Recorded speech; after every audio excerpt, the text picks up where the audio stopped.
Good evening students. पीछे के lectures को कंटिन्यू करते हैं। लेक्चर नंबर 5 पे आज हम लोग आ गए हैं। डिफरेंशियल इक्वेशन को ही हम लोग कंटिन्यू कर रहे हैं। पर्टिकुलर इंटीग्रल एक पार्ट है डिफरेंशियल इक्वेशन का। पीछे के लेक्चर में हम लोग ने सीएफ को कंप्लीट किया। पर्टिकुलर इंटीग्रल के 3 डिफरेंट केसेस को, एक्सपोनेंशियल फंक्शन को, देन फिर साइन और कोसाइन फंक्शन को डिस्कस किया केस 2 में। केस 3 में आपने देखा पॉलिनोमियल को डिस्कस किया। और आज हम लोग जो है वो केस 4 पे आप पहुंचे हैं। केस 4 में हम लोग बात करेंगे when q is equal to e raised power ax v. Here v is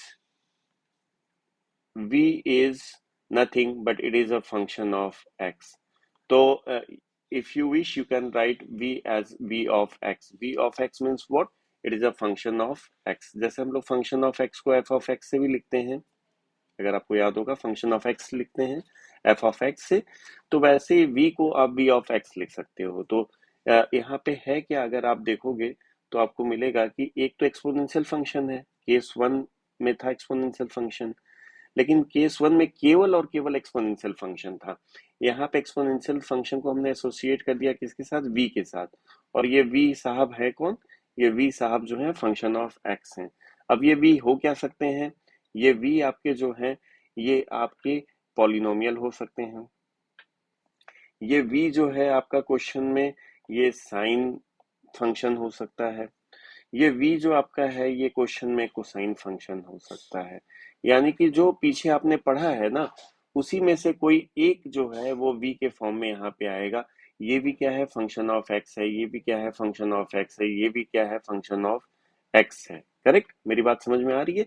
यानी कि अभी जो हम लोग को मिलने वाला है वो एक तरह का मिश्रण होगा। उसमें e पावर ax भी मिलेगा और साथ ही साथ शुरू के जो सेकंड और थर्ड केस में हम लोग ने डिस्कस किया है उनमें से कोई एक फंक्शन रहेगा। ठीक है ना? तो ऐसे क्वेश्चन को सॉल्व करने का जो रूल है उसको हम लोग यहाँ पे देख लेते हैं। पीआई के लिए सिर्फ और सिर्फ एक ही रूल बना हुआ है, वो है आपका 1/FD। एक ही तो फॉर्मूला है 1/FD Q। और Q है क्या यहाँ पे? e raise power ax into v। ये आपका पीआई है जो कि आपको निकालना है, Q की वैल्यू है। अब इसकी वैल्यू क्या हो जाएगी? इसकी वैल्यू हो जाएगी, बड़े ध्यान से देखिएगा। एक्चुअली इसका रूल है, जब आप इसको सॉल्व करते हो तो यहाँ पे e रेज पावर ax क्या होता है? वो बाहर आ जाता है। कहाँ से बाहर आ जाता है?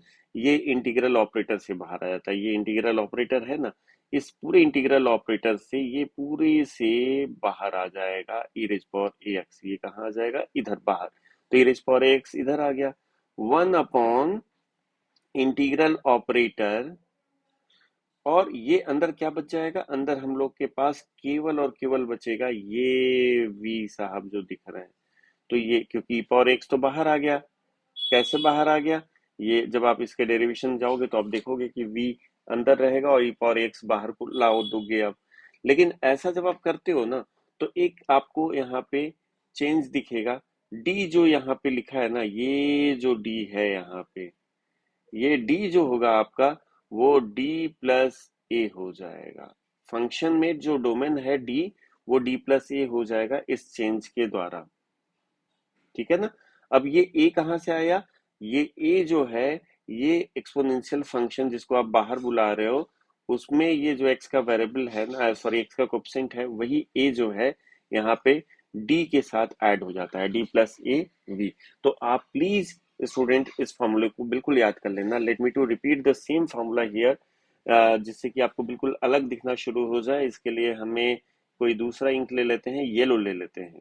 तो यहाँ पे हम लोग मस्टर्ड कलर ले लेते हैं। 1/FD, और मेरा रूल क्या था? e raise power ax। v था, v क्या है? फंक्शन ऑफ x है। v कोई कांस्टेंट नहीं है, v फंक्शन ऑफ x है। और ये फंक्शन ऑफ x या तो ये या तो ये या तो ये, इन्हीं के इर्द गिर्द आपके सारे न्यूमेरिकल प्रॉब्लम बन के तैयार हो जाएंगे। तो रूल क्या कहता है? जब भी ऐसा क्वेश्चन आए e रेज पावर ax को आप ऑपरेटर के बाहर बुलाइए, अंदर आप रह जाएंगे will left only with v, और यहाँ पे f ऑफ d की जगह ये d साहब जो होंगे वो d प्लस ए हो जाएंगे, मोटा भाई हो जाएगा d प्लस ए। तो इस फॉर्मूले को प्लीज स्टूडेंट्स आप बिल्कुल तैयार कर लेना, और ये अगर आपके पास फॉर्मूला रहेगा तो आप इस तरह के जितने भी क्वेश्चन आएंगे इस केस पे आधारित सारे क्वेश्चन को आप कर लोगे। Is it clear to everyone? कैसे हमें ये चीजें मिली और कैसे हमें फर्दर उसको सॉल्व करना है। तो आइए हम लोग फिर से देखते हैं कोई न्यूमेरिकल प्रॉब्लम लेके कि वाकई इस क्वेश्चन को हम लोग जो इस केस पे बेस्ड होगा उसको हम लोग कैसे सॉल्व कर पाएंगे। ठीक है जी, एक छोटा सा एग्जाम्पल लेते हैं। एग्जाम्पल है, कुछ भी बना लेते हैं हम लोग, d² माइनस 5d। ठीक है जी, 5d ना लेके बल्कि इसको हम लोग 10d ले लें तो शायद ज्यादा आसानी से समझा सकते हैं हम लोग इसको और समझ भी सकते हैं। तो let me to make a change here, 10d plus 25y, ये ले लिया एक फंक्शन हम लोगों ने यहाँ पे। और इधर को हम लोग ले लेते हैं e⁻5x and then you may take here sin 2x. Okay, this is what on the right hand side actually I have taken e raised power 5x into sin 2x, correct। तो हम लोग को पता है कि हमेशा जब भी क्वेश्चन आता है तो हम लोग CF से शुरुआत करते हैं। तो पहले हम लोग CF लिख लेते हैं और फिर उसके बाद सॉल्यूशन में आते हैं। मेनली हम लोग को फोकस करना है पीआई पे, लेकिन CF को पहले लिख लेते हैं क्योंकि हर एक क्वेश्चन का पार्ट होता है डिफरेंशियल इक्वेशन में CF प्लस पीआई। तो पहले CF निकाल लेते हैं। तो ऑक्सिलरी इक्वेशन जो होगा आपका वो क्या हो जाएगा। तो let me to write auxiliary equation.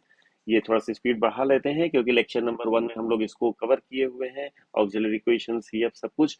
तो ये हो जाएगा m² minus 10m plus 25 is equal to 0, and if I am correct then it will be equal to m minus 5 का whole square, correct, which will be equal to 0।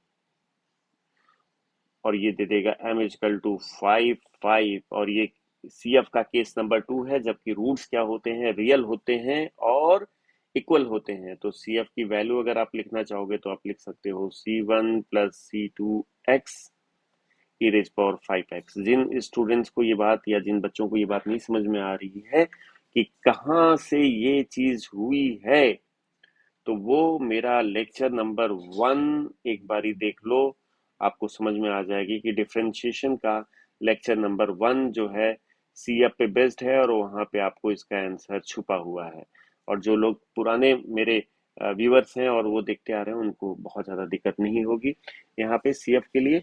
अब हम लोग बात करते हैं पीआई ही हमें समझना था यहाँ पे। तो पीआई के लिए सिर्फ और सिर्फ एक फार्मूला हम लोग ने देखा था, 1 upon FD. FD is what? 1 d square minus 10d plus 25. It is given in your question somewhere here.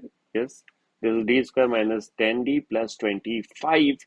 और इसको कहाँ पे अप्लाई करना है मेरे को, Q पे। और Q दिया क्या है, e raised power 5x। Let me to check. Yes, this is your Q, e raised power 5x sin 2x। जैसे आप केस 1 केस 2 केस 3 में लिखते थे एग्जैक्टली उस तरह से आपको क्यू बस लिख देना है। आप भूल जाइए कि ये केस 1 से है या केस 4 से है। एग्जाम में जब आपको ये क्वेश्चन मिलेगा तो आपको बस ये देखना है क्या यहाँ पे केवल और केवल एक्सपोनेंशियल फंक्शन है। ना जी, एक्सपोनेंशियल फंक्शन के साथ केस 2 का ट्रिग्नोमेट्रिक फंक्शन भी है, इन दोनों का प्रोडक्ट। और ये फर्स्ट टाइम आपका सामना हो रहा है।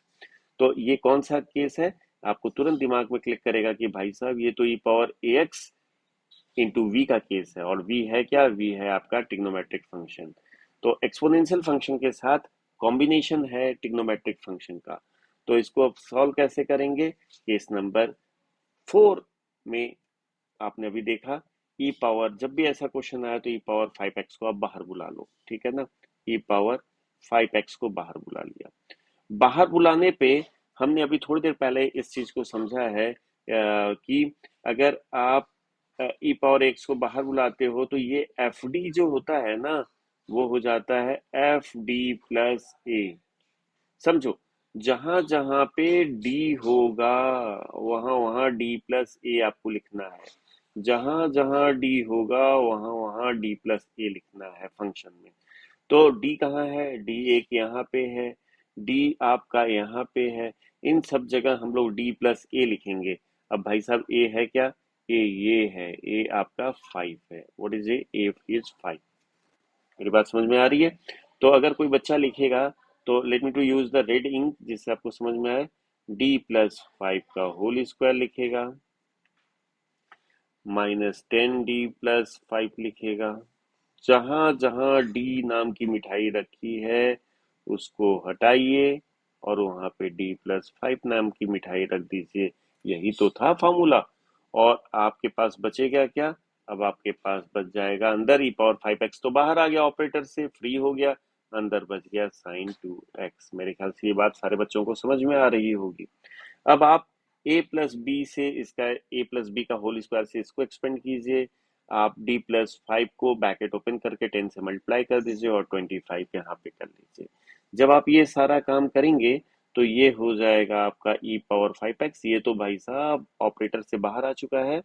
और यहाँ पे जब आप फर्दर इसको सॉल्व करेंगे तो आप देखिएगा ये आ जाएगा आपका d² कट कुट के सारा जब आप एक्सपेंड करोगे तो d² आ जाएगा sin2x। अब सोचने की बात यह है कि मेरे को कहां से ये दिख गया कि d² आएगा। क्यों? क्योंकि एक तो तरीका ये था कि आप इसमें इसको जैसे दिया है एज इट इज वैसे ही लिखते हुए डी की जगह d+5 होल स्क्वायर हो या पावर 1 हो वैसे आप लिख लो। मेरे को क्या दिख रहा था, एक्चुअली ये जो फॉर्मूला है ना, ये जो फॉर्मूला है, ये अगर आप ध्यान से देखोगे तो ये d+-5 का होल स्क्वायर है। What is this? d-5 का होल स्क्वायर है, ठीक है ना। अब अगर 1/d-5 का होल स्क्वायर है और e⁴x को आप बाहर बुलाते हो, e⁴x को आप बाहर बुलाते हो, तो जब आप बाहर बुलाओगे तो आपने खुद ही बताया कि जहां जहां d रहेगी वहां पे d+5 हो जाएगा। तो इसके जगह पे, इस d के जगह पे आप क्या कर दोगे? d+5 कर दोगे। ये बात समझ में आ रही है? और ये -5 तो ऑलरेडी है ना इसमें, तो -5 कहाँ जाएगा? -5 तो ऐसे ही रहेगा। और ये होल स्क्वायर भी ऐसे रिलेशन में रहेगा, तो -5 + 5 कट गया 1/d²। तो मेरे को एक थोड़ा सा इजी पाथ ये लगा कि अगर ये मेरे को a-b का होल स्क्वायर लग रहा था तो डायरेक्टली इसको हमने ऑब्जर्व किया और इसी में हम d+5 कर दिए, d+a कर दिए, तो डायरेक्टली मेरे को d² मिल जा रहा है। यहाँ पे थोड़ा सा काट कूट करना पड़ रहा है बट ये मिल जा रहा है। तो आपको ये याद करने की जरूरत नहीं है, आप मैथमेटिक्स सही होना चाहिए, चाहे ऐसे कर रहे हो या ऐसे कर रहे हो, ठीक है जी। तो ये आपके लिए एक अल्टरनेटिव मेथड है, आप चाहो तो इसका यूज कर सकते हो फ्रेंड, चाहो तो इसको छोड़ दो। तो अल्टीमेटली हम लोग वापस आ जाते हैं अपनी कहानी को आगे बढ़ाते हुए। e⁴x आज भी ऐसा ही है, ऑपरेटर के बाहर आ गया। 1/d² का मतलब क्या होता है? 1/d² का मतलब होता है दो बार सिंपल इंटीग्रेशन, दो बार सिंपल इंटीग्रेशन। तो एक बार अगर इंटीग्रेट करोगे आप तो ये हो जाएगा sin2x को एक बार इंटीग्रेट करो तो क्या होता है साइन का? -cos2x। और 2 को चूंकि हम इंटीग्रेट कर रहे हैं यहाँ पे तो ये क्या हो जाएगा? 1/2 हो जाएगा। करेक्ट? मेरी बात समझ में आ रहा है? क्योंकि हम लोग इंटीग्रेशन कर रहे हैं, डिफ्रेंशिएट करते हैं तो 2 मल्टीप्लाई होता है, इंटीग्रेशन में 1/2 हो जाएगा। इस तरह की चीजें आएंगी यहाँ पे। और फिर से आप फर्दर इसको इंटीग्रेट करने जाओगे तो ये हो जाएगा क्या? आपका -1/2 तो रहेगा ही रहेगा। कॉस का इंटीग्रेशन जो होता है वो होता है +sin2x। और 2x को आप देखोगे तो ये हो जाएगा आपको एक बारी और 1/2 दे देगा यहाँ पे। तो अल्टीमेटली हमारे पास जो आ रहा है वो आ रहा है इस तरह का कुछ इक्वेशन। तो अब जरा इसे हम लोग देख लेते हैं, ये है क्या? -e⁴x/4। और यहाँ पे आपने क्या देखा? यहाँ पे हमारे पास आ गया sin2x। और ये अगर आप देख पा रहे हो तो यहाँ पे आपको कहीं पे भी यहाँ पे आपको ऑपरेटर नहीं दिख रहा है। तो अल्टीमेटली हमें ये समझ में आ गया कि this is the value of P I. Once you have the value of P I C F तो आपने कहीं पे निकाल रखा है, हाँ जी यहाँ पे। तो आप सीधे लिखोगे C S is equal to, let me write here, C S is equal to C F plus P I. और सी एस होता है वाई की वैल्यू, डिपेंडेंट वेरिएबल की value, C1 plus C2x e⁴x, ये आपने कहीं पे निकाल रखा था पी आई की वैल्यू। और प्लस सॉरी सी एफ की वैल्यू, और पी आई आपने निकाल रखा है क्या? पी आई में आपका है यहाँ पे आपने निकाला है पी आई और वो है क्या, minus minus 1/4 e⁻5x sin 2x। तो यही हमारा जो होगा वो हो जाएगा आंसर। तो आज हम लोग ने एक बारी क्या देखा, फिर से हम उसको रिकैप करते हैं और आपको समझाते हैं। हमें ये समझ में आया कि जब भी क्वेश्चन आपके एग्जाम में ऐसा आता है जहाँ पे कि e power something followed will be followed by some trigonometric function और पॉलिनोमियल फंक्शन, तो हमें समझ में आ जाएगा कि एक्सपोनेंशियल फंक्शन के साथ कोई और भी फंक्शन दे रखा है, तो हमें याद आएगा ये फार्मूला, कौन सा, e⁻ax इंटू वी वाला फार्मूला याद आएगा, यानी कि केस नंबर 4 याद आएगा। केस नंबर 4 क्या कहता है, ये कहता है एक्सपोनेंशियल फंक्शन को बाहर बुलाओ। ये एक्सपोनेंशियल फंक्शन जो है, ये एक्सपोनेंशियल फंक्शन जो है कहता है इसको बाहर बुलाओ, और जब इसको बाहर बुलाओगे तो ये जो डी साहब है ना, ये डी जो होंगे आपके वो डी नहीं रहेंगे, अब वो हो जाएंगे क्या, डी प्लस ए हो जाएंगे। तो यहाँ पे डी प्लस ए हो जाएगा। ए है क्या एक्सपोनेंशियल फंक्शन में, जो एक्स का कोएफिशिएंट होगा वही ए होगा। तो आपको क्वेश्चन में बस ये समझना है कि क्या ये क्वेश्चन केस 4 से है कि नहीं। तो हम लोग ने यहाँ पे लेफ्ट हैंड साइड तो ऐसे ही देखा जैसे बाकी क्वेश्चन में देखा करते थे, बट यहाँ पे स्पेशल ये था कि एक्सपोनेंशियल फंक्शन किसी और फंक्शन के साथ यहाँ मल्टीप्लाई किया गया है। तो हम लोग ने फटाक से पीआई निकालने में ये देर नहीं किया और केस 4 को अप्लाई किया और तुरंत एक्सपोनेंशियल फंक्शन को बाहर बुलाया। एक्सपोनेंशियल फंक्शन जहां बाहर आए, जहां ये बाहर आए एक्सपोनेंशियल फंक्शन, वहीं डी जहां जहां था, डी की बात कर रहे हैं, डी का पावर अगर 2 है तो वो पावर 2 ही रहेगा। देखिए यहाँ पे डी का पावर 2 ही है, लेकिन डी की जगह डी प्लस ए क्या था, 5। तो ये 5 जो है वो आ जाएगा D+5 में। वैसे ही जहां जहां डी था सब जगह D+5 आपने कर दिया और 25 को एज इट इज रखा। इसको फर्दर सॉल्व किया तो 1/d² आपका आ गया था, और 1/d² का मतलब होता है 2 बार आप इसको इंटीग्रेट करोगे, और हम लोग ने 2 बार इंटीग्रेट किया और हम लोग को ये मिल गया। मेरी बात समझ रहे हैं? आप चाहते हैं यहाँ पे तो एक और चीज मेरे को दिख रहा है, जल्दी से इसको हम मेंशन कर दें क्योंकि पीछे की क्लास में इसको हम लोग ने देखा भी था। आप ये सारे स्टेप्स चाहते तो यहाँ पे स्किप कर सकते थे थोड़ी देर के लिए। 2 बार जो इंटीग्रेट किया उसको स्किप करके, जो बच्चे मेरे पीछे के लेक्चर नंबर खास करके सेकंड अटेंड किए हैं वो जानते होंगे कि e⁻5x, अब ये ऑपरेटर किसके ऊपर जाने वाला है, ये ऑपरेटर जाने वाला है sin 2x पे। sin ax यानी ऑपरेटर किसके ऊपर ऑपरेट होगा, sin ax पे। यानी केस नंबर 2 याद आ रहा है आपको, sin ax का रूल क्या था, d² मिलना चाहिए, और d² मिल भी रहा है यहाँ पे, उसको आप -a² से रिप्लेस कर सकते हो। तो अगर आप माइनस ए है क्या, ए आपका है 2, तो -2² से रिप्लेस करोगे तो ये हो जाएगा -4 sin 2x। तो अल्टीमेटली ये रिजल्ट यहीं पे आ जा रहा है, जो हम इतने लंबे दूरी की यात्रा किए थे। यहाँ पे देखिए आप कहाँ से कहाँ चल के गए थे, ये इतना सफर करने के बाद आपको मिला था -1/4 sin 2x, ये डायरेक्टली मिल जा रहा है। तो जो बच्चे थोड़े से प्रैक्टिस करते हैं उनको ये चीज समझ में आ जाएगा कि हम कहाँ पे कितने स्टेप में कन्फाइंड करके अपना आंसर दे सकते हैं। तो आज का लेक्चर बस यहीं खत्म होता है। शुभ रात्रि, सब खैर।